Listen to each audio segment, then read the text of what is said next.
A question on the banks, because the report talks a lot about the potential vulnerabilities that could arise on banks' balance sheets, be it from the asset quality perspective, rising bankruptcies, profitability. One question I want to ask you is how the ECB is viewing risk management in European banks. So we've had a couple of incidents over here that has emerged in the last quarter where risk management shortfalls have led to a substantial loss on some of these banks' balance sheets. Do you see that as a systemic risk going forwards, or do you view these as one-off events?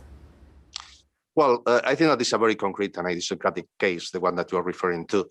Well, first of all, let me say something with respect to the European banks. I think that, the problem of the European banks is profitability. And low profitability was before, the start of the pandemic. It has been aggravated because of the pandemic. The pandemic has given rise to an increase in non-performing loans. It has been rise to a narrowing of the interest margins of the European banks. But the situation of low profitability was before, the start of the pandemic.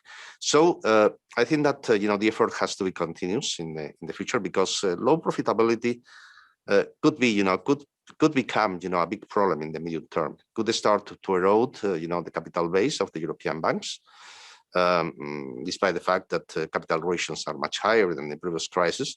And so, that's why, they have to act. The banks, they have to act. They have to start to reduce, the excess capacity, to start to reduce costs. Consolidation is a possibility. It's an instrument. It's not, a target in itself. Is a potential instrument.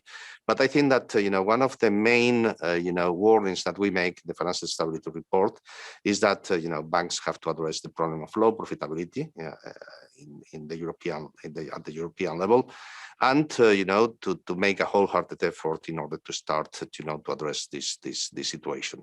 The evolution of the valuations in recent months since November has been positive.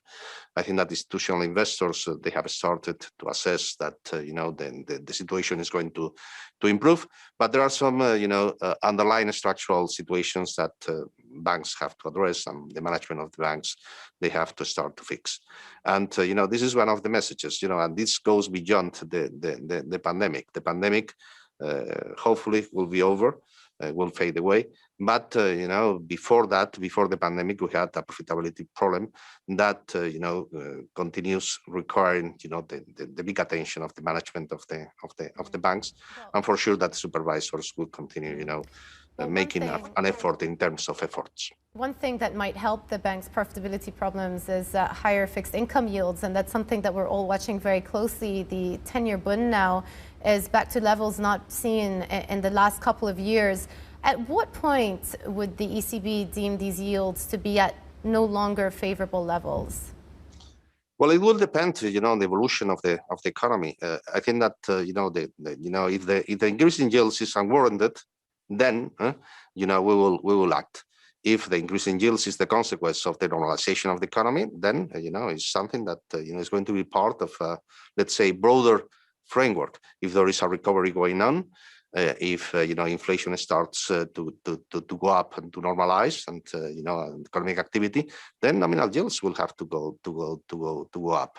So this is going to be part of a broader analysis.